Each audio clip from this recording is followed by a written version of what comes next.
WhatsApp की policies जो 8 फरवरी को लागू होने वाली थी, जो टल गई थी 3 महीने के लिए, अब जो व्हाट्सएप की पॉलिसीज़ हैं वो लोगों को फिर डरा रही हैं और 15 मई 2021 को व्हाट्सएप ये पॉलिसी लागू करने वाला है। और इस बार व्हाट्सएप का कोई मूड नहीं लग रहा है कि इस पॉलिसी को टाला जाए या आगे बढ़ाया जाए। ठीक है, अब ऐसे में सबसे बड़ा सवाल उठता है कि जब अगर आप ये पॉलिसी एक्सेप्ट नहीं करते तो आपके व्हाट्सएप के साथ क्या होगा। ठीक है, अब मैं एक चीज़ यहाँ पे क्लियर कर देता हूँ, व्हाट्सएप की जो पॉलिसी है ये इसके खिलाफ पूरा इंडिया में बहुत विरोध हुआ था। मतलब जब ये 8 फरवरी को लागू होने वाली थी, तो अब ये पॉलिसी फिर 15 मई को लागू होने वाली है। ऐसे में काफ़ी लोग नाराज़ हैं व्हाट्सएप की पॉलिसी से।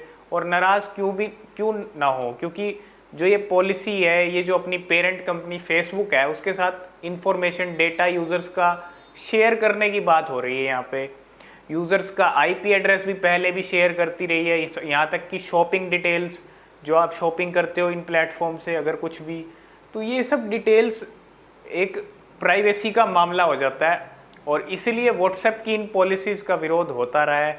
अब ऐसे में सबसे बड़ा सवाल उठता है कि अब 15 मई को ये पॉलिसी लागू हो जाएगी, सब यूज़र एक्सेप्ट कर लेंगे, और अगर आप एक्सेप्ट नहीं करते हो तो आपका व्हाट्सएप, आप ना तो मैसेज सेंड कर पाओगे ना ही एक्सेप्ट कर पाओगे। आपका जो व्हाट्सएप अकाउंट है वो इनएक्टिव हो जाएगा, बिल्कुल यूज़ में रहेगा ही नहीं, आप यूज़ नहीं कर पाओगे।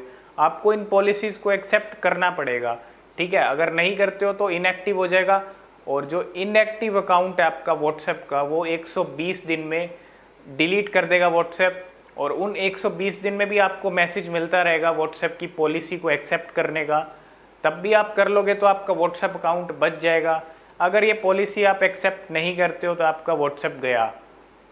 अब ऐसे में सवाल उठता है कि जैसे सरकार ने बहुत सारे ऐप्स को बैन किया है प्राइवेसी को लेके, चाहे वो पबजी हो, चाहे वो कोई भी ऐप हो। पिछले साल बहुत सारे ऐप जो हैं बैन हुए थे, टिकटॉक भी बैन हुआ था। अब ऐसे में क्या व्हाट्सएप का नंबर है? अगर व्हाट्सएप ये पॉलिसी इंडिया में लाना चाहता है और इंडिया इसके खिलाफ है तो ऐसे में क्या होगा? ये सबसे बड़ा क्वेश्चन है। या तो पॉलिसी लागू हो जाएगी और सब एक्सेप्ट कर लेंगे, या फिर व्हाट्सएप की जो छुट्टी है वो इंडिया से हो जाएगी, आई थिंक। तो ऐसे में व्हाट्सएप के जो अल्टरनेटिव्स हैं, जो भारत का अपना देसी ऐप आप कह सकते हो, संदेश ऐप, वो भी व्हाट्सएप की तरह है, टेलीग्राम है, सिग्नल है, ये कुछ अल्टरनेटिव्स हैं इस व्हाट्सएप के। अब देखना होगा कि 15 मई को क्या होता है, 15 मई के बाद व्हाट्सएप का क्या होता है। या तो ये पॉलिसी लागू हो जाएगी या सब एक्सेप्ट कर लेंगे, या फिर व्हाट्सएप की छुट्टी हो जाएगी। तो ये थी व्हाट्सएप की पॉलिसी को लेके बड़ी अपडेट, जिसकी डेडलाइन ख़त्म हो रही है 15 मई को, जो 8 फरवरी को लगने वाली थी लेकिन टल गई थी। उस टाइम बहुत जो है लोगों ने नाराज़गी जाहिर की थी व्हाट्सएप की पॉलिसी के लिए। तो अब वैसे में 15 मई को ये लागू होने वाली है और इस बार व्हाट्सएप का कोई मूड नहीं है कि इसको आगे बढ़ाया जाए। तो देखते हैं अब 15 मई के बाद क्या होता है। तो यही बात करनी थी आज व्हाट्सएप पॉलिसीज़ के बारे में। अगर आपको ये वीडियो अच्छा लगा है तो वीडियो को लाइक शेयर आप कर सकते हो। आज की वीडियो में इतना ही, मिलते हैं नेक्स्ट वीडियो में, तब तक के लिए बाय बाय।